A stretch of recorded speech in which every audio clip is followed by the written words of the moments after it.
कद्र करना सीखो। भगवान बुद्ध की प्रेरक कहानी। महात्मा बुद्ध के लाखों भक्त थे।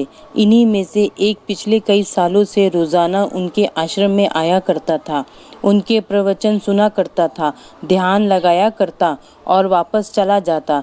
यह सिलसिला ऐसा ही चलता रहा, मगर एक दिन वह भक्त आश्रम नहीं आया और उसने आश्रम में आना ही छोड़ दिया। बाकी कई लोगों की तरह महात्मा बुद्ध ने भी यह महसूस किया कि उनका नियमित आने वाला भक्त किसी वजह से अब आना बंद हो गया है। इस बात को कई दिन बीत गए। एक दिन महात्मा बुद्ध अपनी भिक्षा मांगकर एक गांव से गुजर रहे थे। वह गांव दरअसल उसी भक्त का था जिसने अब आश्रम में आना छोड़ दिया था। महात्मा बुद्ध उस भक्त के घर की तरफ चल दिए। जब उनके घर के पास पहुंचे तब वह भक्त अपने घर के आंगन में कुछ काम कर रहा था। महात्मा बुद्ध को देखते ही वह उनके पास आया, उन्हें प्रणाम किया और उन्हें बैठने के लिए आंगन के चबूतरे पर चटाई बिछा दी। महात्मा बुद्ध चटाई पर आराम से बैठ गए और भक्त से बात करने लगे। महात्मा बुद्ध ने पहले उस भक्त के स्वास्थ्य के बारे में पूछा और फिर पूछा कि तुम्हारे परिवार में सब कुशल मंगल तो है ना। भक्त ने कहा कि सब कुछ ठीक है, कोई भी अस्वस्थ नहीं है। महात्मा बुद्ध ने उससे आगे पूछा, अगर सब ठीक है तो तुमने आश्रम में आना क्यों छोड़ दिया। अब भक्त ने थोड़ा शर्मिंदा होते हुए कहा, गुरुजी मैं क्या करता, मेरे पास पहनने के लिए सिर्फ एक ही जोड़ी कपड़ा है और वह भी अब जगह जगह से फट चुका है, उसमें कई जगह छेद हो गए हैं। अब आप ही बताइए, ऐसी हालत में मैं इतने सारे लोगों के सामने कैसे आता। महात्मा बुद्ध ने उसकी तरफ ध्यान से देखा और पाया कि उसकी बातों में पूरी सच्चाई थी और उसके कपड़ों की हालत खस्ता थी। महात्मा बुद्ध ने मुस्कुराते हुए उस भक्त के कंधे पर हाथ रखा और सब ठीक हो जाएगा बोलकर उसे दिलासा दिया और वहां से चले गए।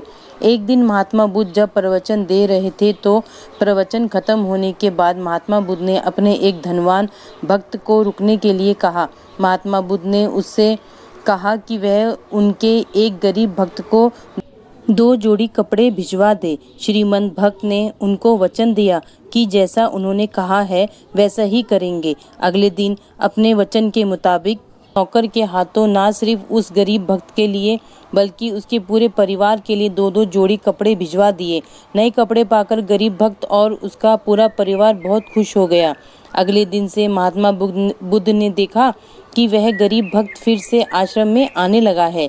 महात्मा बुद्ध ने उससे पूछा कि अब तुम्हें कोई परेशानी तो नहीं है ना, अगर है तो बताओ। गरीब भक्त ने कहा, अब मुझे कोई तकलीफ नहीं है, बस कपड़ों की ही परेशानी थी जो आपने हल कर दी है, अब मैं बहुत खुश हूँ। महात्मा बुद्ध ने गरीब भक्तों से पूछा, अच्छा बताओ तुमने अपने पुराने कपड़ों का क्या किया। गरीब भक्त ने कहा, हमारे ओढ़ने के कपड़े ओढ़ने लायक नहीं बचे थे, इसीलिए मैंने अपने पुराने कपड़ों को उनकी जगह इस्तेमाल करना शुरू कर दिया। बुद्ध ने पूछा, फिर तुमने अपने ओढ़ने वाले कपड़े का क्या किया। मैंने उन्हें पर्दों की तरह इस्तेमाल करना शुरू कर दिया। गरीब भक्त ने कहा, उन पुराने पर्दों का क्या हुआ। महात्मा बुद्ध ने फिर से पूछा, मैं उनके 4 टुकड़े करके चूल्हे से गर्म बर्तन उतारने के लिए इस्तेमाल करता हूँ। गरीब भक्त ने बोला, जो गर्म बर्तन पकड़ने के लिए इस्तेमाल करते थे उन कपड़ों का क्या किया। बुद्ध ने फिर से पूछा, मैं अब उन्हें घर में पोछा लगाने के लिए इस्तेमाल करता हूँ। गरीब भक्त ने जवाब दिया, पुराने पोछे का क्या किया, वह भी बता दो। महात्मा बुद्ध ने अगला सवाल पूछा, वह कपड़ा कुछ भी करने लायक बचा नहीं, इसलिए मैंने उसके तार तार कर दिए और उससे दिए की बाती बना दी। इन्हीं बातियों में से एक बाती आज इस आश्रम में भी मैंने जलाई है, उसी की रोशनी में हम बैठे हैं। भगवान बुद्ध गरीब भक्त के जवाबों से बहुत खुश हुए। उन्हें इस बात का काफ़ी संतोष हुआ कि उनका भक्त किसी भी वस्तु को अच्छी तरह से इस्तेमाल